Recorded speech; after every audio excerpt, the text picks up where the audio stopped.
ይሄ የዘይድ ታሪክ ነው። ዘይድ ቢን ሙሐመድ ወይንም ደግሞ በቀድሞ ዘይድ ቢን ሐሪስ በኋላ በቀድሞ ስሙ የሙሐመድ ልጅ ዘይድ ታሪክ ነው። ይሄ ታሪክ ሙሐመድ ያሳደገው ማደጎ ልጁ የነበረው የሙሐመድ ህይወት ታሪክ ነው። ይሄ የቁርአን ክፍል እንዴት አንደኛውን ስህተት ለማረም ሌላ ጥቅስ፣ አንደኛውን ስህተት ለማረም ሌላ ጥቅስ፣ ሌላኛውን ስህተት ለማረም ሌላ ጥቅስ፣ ሌላኛውን ስህተት ለማረም ሌላ ጥቅስ፣ ወደ 8 ጥቅሶች በዚህ ምክንያት የወረዱ አሳያቸዋለሁ። ልጁን ከወሰደ በኋላ የልጁ ሚስት ከወሰደ በኋላ ሐሚድ ሲመጣበት ያንን ሐሚድ ለማረም ሌላ ጥቅስ አላነገረኝ ሲል፣ ያኛውን ደግሞ አሁንም ለማረም አላነገረኝ ሲል ሌላ ጥቅስ ሲያመጣ፣ አሁን ደግሞ በዚህኛው በኩል እንዲህ ተወንክ ሲባል እሱን ለማረም ሌላ ጥቅስ ሲያመጣ ከ10 እስከ 8 የሚደርሱ ጥቅሶችን የዘይድ ሚስት በመንጠቁ ምክንያት የወረዱ አሳያችኋለሁ። አጃይብ ነው ትላላችሁ። ከዛ ይሄን ያምላክ ቃል ነው ተብለው ይከተሉታል ትላላችሁ። ቀደም መነሻ ላይ ምን ብያችኋለሁ? ዘይድ የመሐመድ የማደጎ ልጅ ነው። መሐመድ ማደጎ ወሰደው ማለት ነው ያሳደገውና ዘይድ ቢን መሐመድ ተብሎ ነበር የሚጠራው። የመሐመድ ልጅ ተብሎ ነበር የሚጠራው እና ሚስቱ ደግሞ ማን ትባላለች? ዘይነብ፣ አክስቱ የመሐመድ አክስት ማለት ነው። ሙሐመድ ቤታቸው ሄደ። እሷን ከሾፋት በኋላ የሚፈጠረውን አሳያችኋለሁ። ከዛ በኋላ ሙሐመድ የማደጎ ልጅ አስቀረ። የማንም የወንድ ልጅ አባት እንዳይባል ተከለከለ። የአክስት ልጆች ማግባት እንዲፈቀድ አደረገ። ዘይነብ ለማግባት ሲል ቤቱ ሲመጡ ቤቴ እንዳይመጡ አለ። ፍርዱ እንዳይሻር ሆነ። አላህ ነው ያዘዘው የሚል ጥቅስ መጣ። ከ4 በላይ ማግባት እንዲፈቀድለት በዘይነብ ምክንያት ሆነ። ስንት ድረስ? ወደ 10 ጥቅሶች በዚህ ጉዳይ ወረዱ። አንዷን ለማረም ሌላ፣ አንዷን ለማረም ሌላ፣ አንዷን ሁሉንም እናያቸዋለን። ኦኬ ቀጥል። ዛሬ የምናወራው ስለ ዘይድ ነው። አባቱም መሐመድ ተብሎ በመሐመድ ስም ይጠራ እንደነበረ የማድጎ ልጁም እንደነበረ አጠር ባለች መንገድ ራሳቸው ካስቀመጡት ኪታብ ላይ ላነበላችሁ። ይሄ የመሐመድ ታሪክ የተተረጎመ ነው። የዓለማቱ እዝነት ተብሎ የተጻፈ መጽሐፍ ነው እና ውዱ ነብያችን ብለው የጻፉት ወደ 1000 ፔጅ የሚል ትልቅ መጽሐፍ ነው። ከዚህ መጽሐፍ ላይ በመጀመሪያ እስልምና ከተቀበሉ ሰዎች መካከል ዘይድ መሆኑን ያስቀምጣል። ገጽ 110 ላይ ምን ይላል? ዘይድ ሐቢቡ ነብይ፣ የነብዩ ተወዳጅ በሚል መጠሪያ ይታወቅ ነበር። የመጀመሪያ ከባርነት ነፃ የተደረገና ኢስላምን የተቀበለ ዘይድ ወደ ነብዩ ቤት በባርነት እንደገባ በደንብ ልብ ብላችሁ ስሙኝ። በጣም አንጀት የሚበላ ታሪክ ነው። ምን አይነት ሰው እንደሆነ ዘይድ ማለት በደንብ ልብ በሉ። ዘይድ የመጀመሪያ ከባርነት ነፃ የተደረገ ኢስላም የተቀበለ ሰው ነው። ወደ ነብዩ ቤት በባርነት እንደገባ ነብዩ በጣም አድርገው ይወዱት የነበረ ሲሆን ፍቅሩን አጸፋውን ከእርሳቸው በኩል አግኝተዋል። ዘይድ መጀመሪያ ላይ ነፃ የነበረና ነፃ ከሆኑ ቤተሰቦች የተገኘ ነው። ይሁን እንጂ በድንገት በባርነት ተፈንግሎ መካ ከመጣ በኋላ ወደ ነብዩ ቤት ለመግባት ችሏል። ከዓመታት በኋላ ወላጅ አባቱ ወደ መካ መጥቶ በልጁ በዘይድ ላይ ያጋጠመውን ሁኔታ ለመሐመድ ማለት ነው ለነብዩ ከተረከላቸው በኋላ ገንዘብ ከፍሎ ነፃ ሊያወጣው እንደሚሻ ተናገረ። ነብዩ እድል ይሰጠው። ነብዩ ለዘይድ ከእርሳቸው ጋር መቆየት ወይንስ ከአባቱ ጋር መሄድ የሚፈልግ እንደሆነ እንዲወስን እድል ይሰጠው የሚል ሐሳብ አቀረበ መሐመድ። የዘይድ አባት በዚህ ሐሳብ ተስማማ። ምክንያቱም ማንም ቢሆን ከባርነት ይልቅ ነፃ ሆኖ ከወላጅ አባቱ ጋር መመለስን ለምርጫ እንደማቅረብ ተስማምቶ ነበርና። ይሁን እንጂ ዘይድ ረዲየላሁ ለነብዩ የነበረው ዱካ ያልተገኘለት ፍቅር ከአባቱ ይልቅ እርሳቸውን አስመረጠ። አባቱን ትቶ መሐመድን መረጠ ዘይድ። እናም ዘይድ ነብዩን እንዲህ አላቸው፣ ማንም ቢሆን ከእርሶ አብልጬ አልመርጥም። እርሶ ለእኔ እንደ አባቴ አጎቴ ኖት። አባቱና ከእርሱ ጋር አብሮት የመጣው አጎቱ የዘይድ አጎት በዚህ ሁኔታ ተደንቆ ጥፋት ይግባህ፣ ባርነትን ከነጻነት ይልቅ አብልጠህ ትመርጣለህን? እንዲሁም ባዕድ ሰውን ከአጎትህና ከቤተሰብህ ታበልጣለህን? አሉት። እርሱም አዎ፣ በዚህ ሰውዬ ላይ ከሌሎች ሰዎች ላይ አብልጬ እንድወደው የሚያደርገኝ ነገር አግኝቼበታለሁ። ስለሆነም ማንንም ከእርሱ አብልጬ አልወድም አለ። ነቢዩም ከዚያ ክስተት በኋላ ዘይድ ረዲየላሁ ነፃ አድርገው ጉዲፈቻ አደረጉት። ምን አደረጉት? ጉዲፈቻ አደረጉት። ይህ ሁሉ የሆነው ቅድመ ኢስላም እንደሆነ በጊዜው ችግር አልነበረውም። በቅድመ ኢስላም ስለሆነ በጊዜው ችግር አልነበረውም ማለት። ከዛ በኋላ የምናየው ታሪክ ይሆናል። ኢስላም ሲመጣ ግን አሉ እስልምና ሲመጣ የጉዲፈቻ ልጅ ወላጅ አባት እንዳይጠራ ደነገገ። ስለሆነም ዘይድ ኢብኑ መሐመድ የሚለው ስም ዘይድ ኢብኑ ሐሪስ በሚለው ተተካ ብለው ያስቀምጡታል።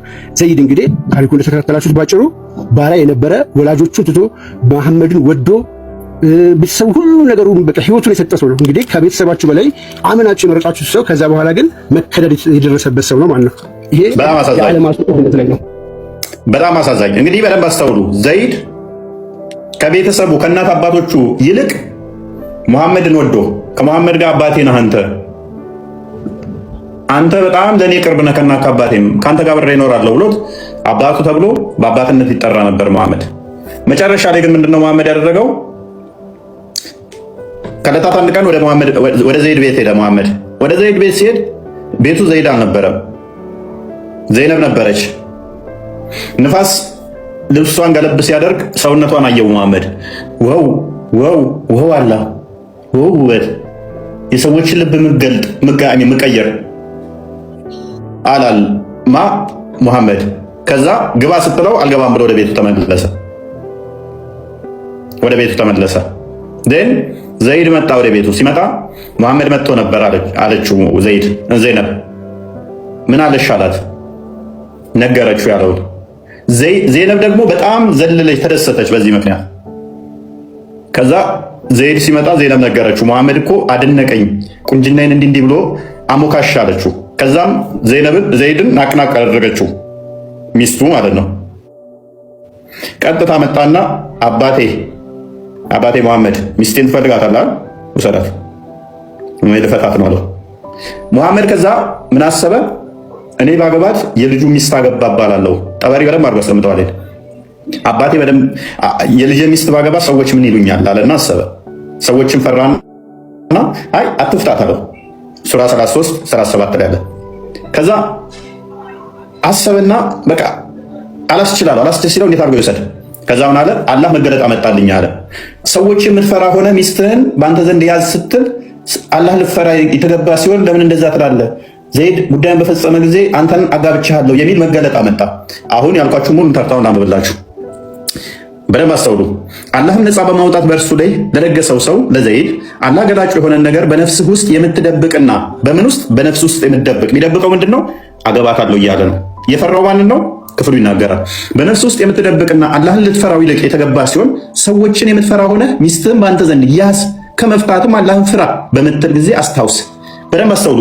ሚስቱን የዘይድ ሚስት ሙሐመድ በነፍሱ እየፈለጋት ሰዎችን ፈርቶ አላህን ሊፈራ ሲገባው ምን ይላል? አትፍታት፣ ያዛት ሚስትን እንዳፈታ ይዋል። ዘይድ መጥቶ ሚስቴን ልፍታት ውሰዳት ሲለው ሼም ያዘውና መሐመድ ከመፈታት ያዛት። ማን ፈርቶ? ሰዎች ምን የልጁ ሚስት ነጠቀባላለሁ ብሎ በደንብ ተፍሲሮቹ አብራሩታል። ከዛስ ዘይድም ከእርሷ ጉዳይን በፈጸመ ጊዜ በምዕመኖች ላይ ልጅ በደንብ አስቡ። ቀደም ብያችኋለሁ፣ ልጁ ተብሎ ነበር የሚጠራው አይደለ? ይኸው ክፍሉ ዘይድም ከፍ አድርገው ትንሽ ከእርሷ ጉዳይን በፈጸመ ጊዜ በምዕመኖች ላይ ወርትዝ በጣም ወጣ እንዴ? ኦኬ። በምዕመኖች ላይ ልጅ አድርገው ባስጠጓቸው ሰዎች ሚስቶች ከእነርሱ ጉዳይ በፈጸሙ ጊዜ በማጋባት ችግር እንዳይኖርባቸው እርሷን አጋባነ። ምን አለ? አጋባነ። ልጅ አድርገህ ያስጠጋኸውን ልጅህን እናት አባቱን ትቶ አንተ አባቴ ብሎ ልጅ አድርገህ አንተ አባቱ ተብለህ የምትጠራውን አንተ የሱ የልጅህን ብታገባም ችግር እንደሌለ ለማሳየት አንተን አጋባነ የልጅህን ሚስት። የአላህም ትእዛዝ ተፈጻሚ ነው። የአላህ ትእዛዝ ተፈጻሚ ነው። ስለዚህ አይሻርም። እዚሁ መለስ አድርገው ቁጥር 36 የአላህ ብቻ ሳይሆን የሙሐመድም ተፈጻሚ እንደሆነ ይሄን ማንም እንደማይሽር ደነገገው። አላህና መልእክተኛው ነገርን በፈረዱ ጊዜ ለምዕመናንና ለምዕመናት ከነገሯቸው ለነርሱ ምርጫ ሊኖራቸው አይገባም። አሁን ነገረ፣ ሚስትህን ትፈታለህ፣ ያገባታለሁ። ይሄ ደግሞ ልጅ ብትሆንም ባስጠጋሁ ላይ ማግባት ተፈቅዷል። ይሄ ደግሞ ግዴታ ነው፣ አላህ ነው የወሰነው። እኔ ልተዋት ፈልጌ ነበር ግን አላህ ብሏል እያለ እየነገራቸው ነው። ራስ ቆይ ነገራቸው። እሺ ይህንን ደግሞ አላህና እኔ የወሰነውን ማንም መለወጥ አይችልም። ልጁን ወሰደ። ይህን ከወሰደ በኋላ ለውጥ የለም። አይምን መሐመድና አላህ የደነገጉት ማንም መከልከል አይችሉም የሚል ትእዛዝ ሰጠ ማለት ነው። እዩ ከዛስ አላህና መልእክተኛው ነገርን በፈረዱ ጊዜ ለምዕመናንና ለምዕመናት ከነገሯቸው ለእነርሱ ምርጫ ሊኖራቸው አይገባም። የአላህን እና የመልእክተኛውን ትእዛዝ የጣሰ ሰው ግልጽ የሆነ መሳሳት ውስጥ በእርግጥ ተሳሳተ አለ። ስለዚህ አሁን ይህንን ደነገገ። እንዳይቃወሙ እኔን ተቃወማችሁ ማለት አላህ ነው። አላህን ተቃወማችሁ ማለት እኔን ነው ብሎ አሰራቸው። የማድጎ ልጅ አይደል እንዴ ተብሎ እንዳይባል እንዴ አንተ እኮ የእሱ አባት ነህ ሲባል ደግሞ እዛው ላይ ቁጥር 38 አድርገው አንዴ ሙሉ ክፍሉን አሳያችኋለሁ። 38 በነብዩ ላይ አላህ ለእርሱ በፈረደ ነገር ምንም ችግር ሊኖርበት አይገባም። የማደጎ ልጅህን እንዴት ትወስዳለህ? ችግር እኮ ነው፣ እንዴት ጤናማ አይደለም ሲባል ኖ አላህ ነው የፈረደው። ሉክ በነብዩ ላይ አላህ ለእርሱ በፈረደው ነገር ምንም ችግር ሊኖርበት አይገባም። እኔ አይደለሁም መውሰድ የፈለግኩት፣ አላህ ነው የፈረደልኝ። ለዚህ ደግሞ ችግር የለም የልጅንም ሚስት በወስድ። በእነዚያም ከነዛ በፊት ባለፉት በነቢያት አላህ ደነገገው የአላህ ትእዛዝ የተፈረደ ፍርድ ነው። ቁጥር 40 አድርገው እና ችግር የለውም አላህ ስለፈረደ አንተ እኮ አባቱ ነበርክ። ቁጥር 40 ሙሐመድ ከወንዶች አንድም ሰው አባት አይደለም። በደንብ አስቡ እንዴ! አባቱ እኮ ነበር ሙሐመድ። ዘይድ ኢብን ሙሐመድ እኮ ነው ተብሎ የሚጠራው። ተብሎ ሲባል ደግሞ አላህ መገለጥ ነገረኝ አለ። ምን የሚል ሙሐመድ ከወንዶቻችሁ የአንድም ሰው አባት አይደለም ብሏል። አላህ ምን ብሏል? ሉክ ሙሐመድ ከወንዶቻችሁ የአንድም ሰው አባት አይደለም። አሁን ምክንያት አሳጣቸው። እንዴት ትወስዳለህ ሲሉት አላህ ነው የፈረደው አለ። እኔ የፈረድኩትም ለውጥ የለውም አለ። ኧረ ተው ችግር ነው ሲሉት ነው አላህ በፈረደው ችግር አለም አላቸው። ከዛስ ልጅ አባቱ እኮ ነህ ሲባል አላህ አባት አይደለህም ብሎኛል አለ። ነገር ግን ከዚህ በፊት እኮ በአንተ አባትነት ይጠራ ነበር ሲባል ደግሞ ቁጥር 4 እና 5 አድርገው ዝቅ አድርገው እዚሁ ክፍል ላይ እንዴት ትሪክ እንደሰራቸው በደንብ ታያላችሁ። እዚሁ ምዕራፍ ላይ ነው ማሳያችሁ ሁሉንም ነገር። ሌላ ምዕራፍ ላይ ሳልሄድ ቁጥር 4 ላይ አላህ በደንብ አስተውሉ። አሁን አባት አይደለሁም ለማለት ያደረገው ነው። አላህ ለአንድ ሰው በሆድ ውስጥ 2 ልቦች አላደረገም። ሚስቶቻችሁንም እነዚያን ከእርሱ አንዳንዶቻችሁ በጀርባዎቻችሁ ይሆንብን የምትሏቸውን እናቶቻችሁን አላደረገም። ልጅ በማድረግ በደንብ አስተውሉ። ልጅ በማድረግ የምታስጠጓቸውንም ልጆቻችሁ አላደረገም። ኧረ ተው አስጠግተው ነበር። ቅድም አይታችኋል፣ ቃልም አንብቦላችኋል። ከእናት ከአባቱ ይልቅ ሙሐመድን መርጦ በአንተ ልጠራ ብሎ ሙሐመድ አስጠግቶት አባቱ ሆኖ ነበረ። ከዛ ምን አለ? ልጅ በማድረግም የምታስጠጓቸው ልጆች አላደረገም። ልጅ አይደለም፣ በቃ ቢጠጋም ልጅ አይደለም። ስለዚህ ሚስቱ መውሰድ ይችላለሁ። አላህ እውነቱን ይናገራል። እነሱ ተው ዋሽተሃል፣ ልጅህ እኮ ነው በአንተ ነው የሚጠራው ሲባል ኖ አላህ እውነቱን ነው የሚናገረው። ልጅ አላደረገም። ልጅ አይደለም፣ አባቱ አይደለም። ተፈረው ለአባቶቻቸው በማስጠጋት ጥሯቸው። እንዴ በማስጠጋት ጠርታ ነበር እንዴ? እናት አባቶቹ ልክ አንተ ተገቢ ሆነ እናት አባቴን በላይ ሆነ አባት ተብለህ ነበር እኮ ሲባል ኖ ለአባቶቻቸው ጥሯቸው፣ እርሱ አላህ ዘንድ ትክክለኛ ነው። አባቶቻቸውንም ባታውቁ በሃይማኖት ወንድሞቻችሁና ዘመዶቻችሁ ናቸው። አባት ተብለህ ነበር እኮ ኖ አባት አይደለም፣ ዘመድ ነኝ በሃይማኖት እንጂ አባት አይደለም። በእርሱ በተሳሳታችሁበት ከዚህ በፊት ግን እኮ አባት ተብለህ ተጠርታ ነበር ሲባል በእርሱ በተሳሳታችሁበት ነገር በእናንተ ላይ ኃጢአት የለባችሁም፣ ግን ልቦቻችሁ አውቀው በሰሩት ኃጢአት አለባችሁ። አላህ መሐሪ ነው፣ መሐሪ አዛኝ ነው። በደንብ አስተውሉ። አስቀድሞ አባት ተብሏል ነበር። ኖ እሱ ኃጢአት ነው። ካሁን በኋላ ግን አባት አትባል። ያረቢ አላህ ተመለስ። ስለዚህ አባት አትባሉ ካሁን በኋላ። ኦኬ እንዲያ ከሆነ ደግሞ በደንብ አስተውሉ። እንዲያ ከሆነ ሌላ ምን ችግር ያመጣል መሰላችሁ? በቁርአን ውስጥ ሱራ 4:3 ላይ ለሙስሊም ወንዶች የተፈቀደው ማግባት 2 3 4 አለማስተካከል ከፈሩ አንድ አግብተው ወይንም በእጆቻቸው ያዙትን እንትን ማለት ነው። ታዲያ እንደዛ ከሆነ እንደዚህ እየቀደድክ ልታድር ነው። ካደ ዜነብን ሲያገባት መሐመድ ስንተኛ ነበር? አዳምጥም እንደ አንተ ብቻ ነው እንደምታወራ አዳም። ኦኬ ፋይን እሺ፣ ክፍሉ ላይ ሄድለት። ዜነብን ሲያገባ ስንተኛ እንደሆነች ባይምሯችሁ ያዙ። እኮ ልጣልዝህ እኮ ነው። ተዘጋጅ። ከስር ላላችሁ ዜነብን ሲያገባ ስንተኛ ነበረች? ባይምሯችሁ ያዙ። ከቁርአኑ ጋር ይጋጫል። ብዙ ክፍል ያመጣውን ሰጣችኋለሁ። ኦኬ አንብብ ይሄን ክፍል። ምን አይነት ፈሪ ነው? በእናትህ ቀጥል፣ አንብብ። ፈሪነቴን እናለ ቀጥል። ስደመን ሳይሆን ቀጥል። እኔ ያወራሁት አንዲት ውሸት አለው? አንዲት ውሸት አለው ነው ያወራሁት ወይንስ ስድብ ነው መልስህ? እየጠበቅን ነው።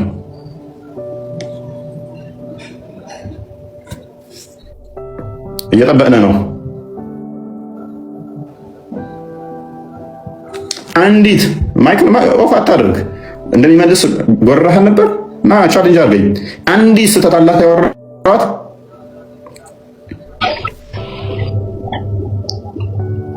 ኦኬ እሺ ልጨርሰው። ማስተሽ እንደበላ ተተጣበቀ አፍ። አሁን አያችሁ አይደለ? አባት ነህ ሲባል አባት አይደለህም ብሎኛል አላህ ብሎ መገለጥ አመጣ። ሱራ 33:40 ስለዚህ አባት ሲባል አላህ የማንም አባት አይደለህም ብሎኛል አለ። ወንጀል ሰርተሃል ሲባል ሱራ 33:38 ላይ ደግሞ አላህ ወንጀለኛ አይደለህም ብሎኛል አለ። ነገር ግን እኮ በአንተ ነበር የሚጠራው። ስለዚህ ከዚህ በፊት የምትጠራበት ሲባል ሱራ 33:4 እና 5 ላይ ከዚህ በፊት የተሰራ ችግር ከሆነ ባለማወቅ ነው፣ ችግር የለውም ብሏል። አሁን በኋላ ግን በልቦቻችሁ ሆዳችሁ ውስጥ 2 ልብ ስለሌለ የማንም አባት አይደላችሁም ብሏል አላህ። ስለዚህ ያስጠጋነውን አባት ተብለን አንጠራም ማለት። በልብ ውስጥ ተደብቅ ነበር ሲባል አዎ፣ ግን አላህ ምን አለኝ አለ? አግባ ብሎኛል አለ። አሁን ሌላኛው ቀረ። ዘይነብን ሲያገባት መሐመድ በቁርአን ውስጥ የተፈቀደው 2 2 3 4 4 አለማስተካከልን ከፈራችሁ አንዷን አግብታችሁ ባሪያዎችን ጨምሩ ነው። ዘይነብ 5ኛ ሚስት ነበረች። ሌላ ተቃውሞ መጣ። ቁርአኑ የፈቀደው ስንት ነው? እስከ 4 ነው። ታዲያ መሐመድ 5ኛ ነው የሚያገባው? ካላህ ቃል ጋር እየተጋጨ ነው። እየዋሸን ነው። የማደገው ልጁን መንጠቁ ሳያንስ እየዋሸን ነው። 4ኛ ገባ ሲባል ሌላ መገለጣ መጣ። እሱ ብቻ እኮ አይደለም፣ ዘይነብ እኮ ሚስቱ ነች፣ አክስቱ ቤት። ስለዚህ እንዴት ነው ዘመዱ የሚያገባው? እችንም አሰማ መገለጣ መጣ። እዚሁ ምዕራፍ ላይ 33 50 ነው እንደፈተው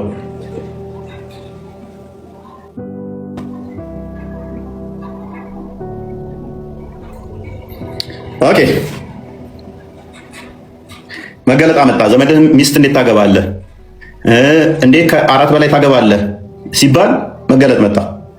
አንተ ነብይ ወይ እኛ እነዚያን መህሮቻቸውን የሰጣቸው ሚስቶችህን አላህ በአንተ ላይ ከመለሰልህም እነዚያን እጅህ የጨበጣቸውን ምርኮኞች እነዚያንም ካንተ ጋር የተሰደዱትን ያጎትህን ሴቶች ልጆች የአክስቶችህንም ሴቶች ልጆች ከዘኑን እንዴት ነው የሚያገባው? ዘመድም እንዴት ያገባል ሲባል የአክስትህን ሴቶች ልጆች የውሽማህንም ሴቶች ልጆች የሹማዮችንም ሴቶች ልጆች ማጋባትን ለአንተ ፈቀድንልህ ብሎኛል አላህ። ዘመድህን አትበሉኝ፣ አላህ ነው የፈቀደው። እሺ ከፈርገው ያመነችም ሴት ነፍሷን ቁጥርስ ከ4 በላይ ሆነ ሲባል ያመነች ሴት ነፍሷን ራሷን ለነብዩ ብትሰጥ በደማስተውሉ ይታርጋንዴ ያመነች ሴት ምን ብትል ነፍሷን ራሷን ለነብዩ ብትሰጥ ያመነችም ሴት ነፍሷን ራሷን ለነብዩ ብትሰጥ ነብዩ ሊያገባት የፈለገ እንደሆነ ከምዕመናን ሌላ በአንተ ብቻ የጠራይ ስትሆን ፈቀድንልህ። 4 አይደል እንዴት ተፈቀደው? ለምንድን ነው 5ኛ የምታገባው? የዘመድህን ያክስትህን ልጅ እንዴት? አይ ያክስቴ ልጅ ለኔ ተፈቅዳለች ይኸው አላህ አለ እና ከ4 በላይ ይቻላል። ከምዕመናን ሌላ ለኔ ከ4 በላይ ተፈቀደ ብሏል አላህ። ይኸው እንቀጥል። እነርሱ በምዕመናን ላይ በሚስቶቻቸው ልጆቻቸው በጨበጡ ባሮች ነገር ግዴታ ያደረግንባቸውን በእርግጥ አውቀናል። በአንተ ላይ ችግር እንዳይኖር ያለፉትን ፈቀድንልህ። አላህ ማሪ አዛኝ ነው። ስለዚህ ለአንተ ችግር የለውም፣ ከ4 በላይ ብታገባም ችግር የለውም የሚል መገለጥ መጣለት። ደግሞ መልስ ነው። አሁን እንዴት ከ4 በላይ ሲባል ከመለሰ ማለት ነው።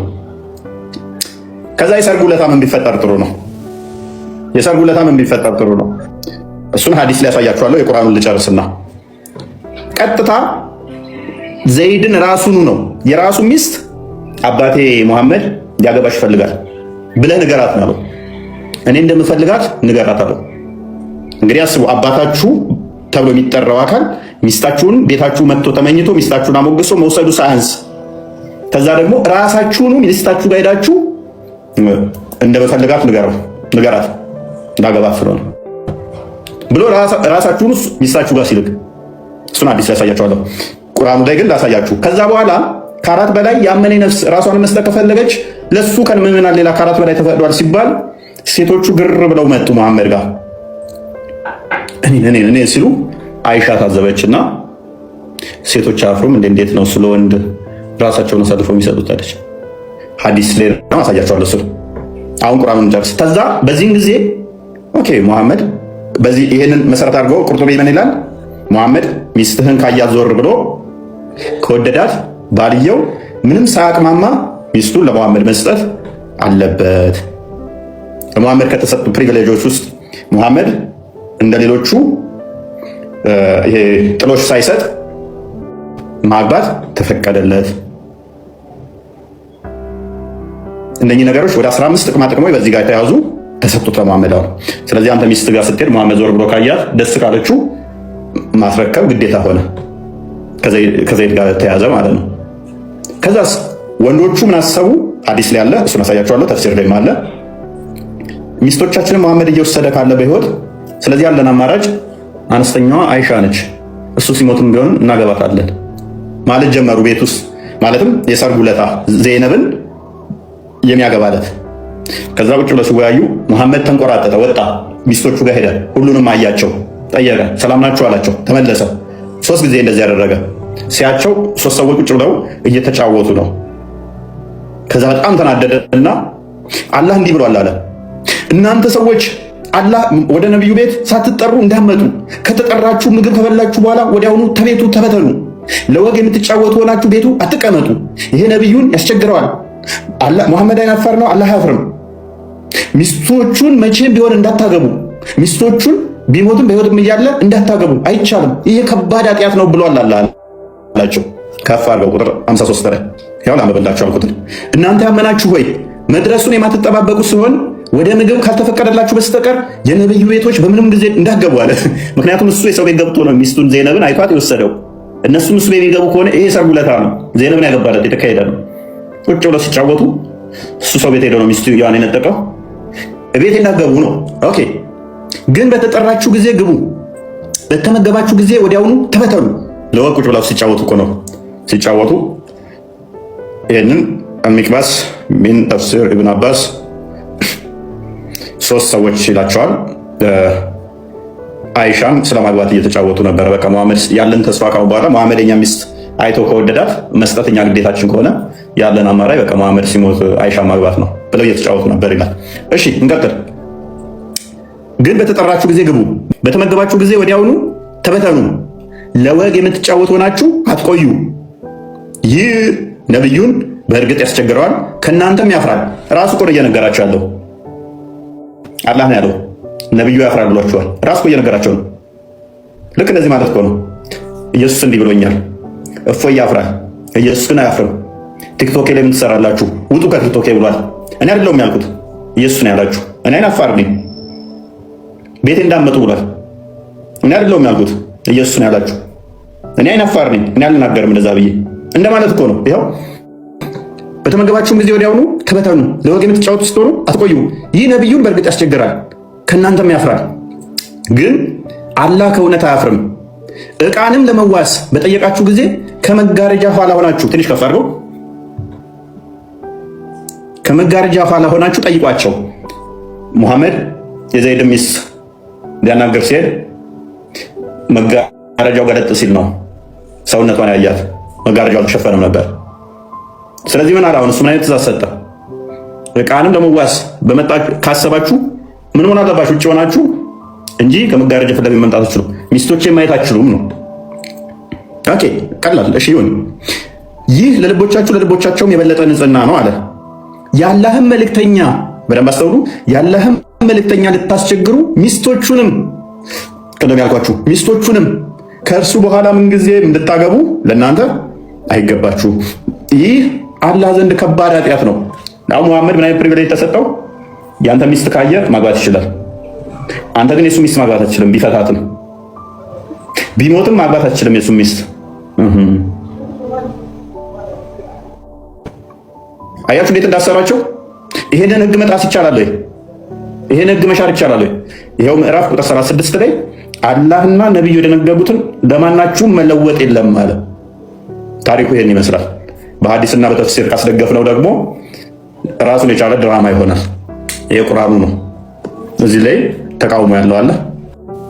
ታሪኩ ፍሰቱ በደንብ ገብቷችኋል?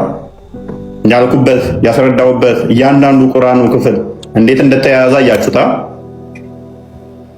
ገብቷችኋል? ኤኒበዲ ማንኛውም ትክክል አይደለም የሚል ቻሌንጅ ሊያደርገኝ ይችላል። አንዲት ውሸት ተገኝቶበታል የሚል ቻሌንጅ ሊያደርገኝ ይችላል። በሐዲስና በቁርአን አልሄድኩበትም። አይሚን በሐዲስና በተፍሲር አልሄድኩበትም። በሐዲስና በተፍሲር ደግሞ ብዙ ነገሮች ይዟል። ይሄ ቁርአኑ ላይ ብቻ ያሳየዋችሁ። በሐዲስና በተፍሲር የሄድንበት እንደሆነ ምን ያህል ገራሚ ታሪክ እንደሆነ ምን ያህል ጭዌ እንትን እንደተጫወተባቸው በጣም እንግዲህ መጽሐፍ ቅዱስ ሲናገር ንጹህና ቅዱስ የሆነው ሃይማኖት እናት አባት የሌላቸው ማክበር፣ እነሱንም ደግሞ መንከባከብ፣ እነሱንም ደግሞ ወዳጅ አልባ የሆኑትን እንደ አባት ማየት ነው። ሙሐመድ ግን ምንድነው ኮምፕሊትሊ አብሩጌት ያደረገው የከለከለው ምንድነው? ወላጅ አባት ያላቸውን ጭራሽ ወላጅ አልባ ማድረግ ነው። ይሄ ደግሞ ከመጽሐፍ ቅዱስ ጋር ኮምፕሊትሊ የሚጣረስ ነው። ከመጽሐፍ ቅዱሳችን አስተምሮ ጋር የሚጣረስ ነው። ሌላኛው ሜቢ መጽሐፍ ቅዱስ መፈከር ከቻልክ ቃል ፍሰቱን ቁርአን ላይ ብቻ ነው ያሳየዋችሁ። ደግማችሁ በደንብ ስሙት። ከዛ ደግሞ በራሳችሁ ሪሰርች ስሩ። መረጃዎችን እንደገባችሁ ዩቱብ ላይ ያዳምጡትና ሪሰርች ስሩበት። እኔ አሁን የቁርአን ፓርት ብቻ ነው ያሳየኋችሁ። በተፍሲር እና በሐዲስ ደግሞ ሲብራራ እጅግ በጣም ብዙ የሙሐመድ ያደረጋቸው ሄዶ ቀሚሷ ሲገለብ እንዴት ሰውነቷን እንዳየ፣ ዘይድ እንዴት እንደሆነ ኢቨን ዘይድን ሄዶ ራሱን ሚስቱን ሚስትህን ሂድና እኔ እንደምፈልጋት ንገራት ሲለው ዘይድ ሄደ። በቃ ቅር ብሎት ሄደና ምስኪን ዘይድ ሚስቱን ለአባቱ ሊድር ማለት ነው። አያት ሲያያት አላስቻለውም። በቃ ውበቷ ማረከኝ ነው መናገር አቃተኝ ይላል። ሙሐመድ አባቴ ይፈልግሻል ሊያገባሽ ነው፣ ሚስቴ አባቴ እኮ ሊያገባሽ ነው ማለት አልቻለም። ሐዲስ ላይ ያለ እናየዋለን ይሄንን እና አልቻልኩም መናገር ይላል። ወዲያው እንዲያይቻት እግሬ ማየት ጀመርኩ ይላል። እሷን ቀና ብዬ ማየት ስላልቻልኩ እግሬ ማየት ጀመርኩ ይላል። ሐዲስ ነው ይሄ፣ ተፍሲርም አይደለም። ሳኪክ የሆነ ዋና ግን ቁርአኑ ላይ ያለው በደንብ እንዲገባችሁ ስለፈለኩ ነው። ቁርአኑ ላይ ያለውን በደንብ ከገባችሁ ሐዲሱን እናመጣላችኋለን። ሜን ፓርቱ ቁርአኑ ላይ ያለው እኔ የምፈልገው ሞሮፍ ቁርአንን በቁርአን መፈሰር ነው የምፈልገው።